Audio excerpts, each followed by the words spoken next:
Acılar içinden şevki sökülünce, umutlar yıkılıp hüzün çökünce, kader sana arkasını dönünce, gene de gülümse, bu hayat senin. Kader... çok pardon, yanlış yerden girdim.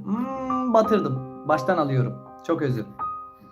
Acılar içinden şevki sökünce, umutlar yıkılıp hüzün çökünce, kader sana arkasını dönünce, gene de gülümse, bu hayat senin. Wow, halam benim ne güzel yazmış.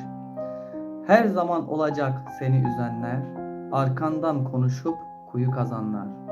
Senin sıkıntınla mutlu olanlar, gene de gülümse, bu hayat senin. Wow, wow, wow. Seni kıran olur, sakın çekinme. Akıt gözyaşını ama gösterme. Sevindirme hiç kimseyi, söyletme. Gene de gülümse,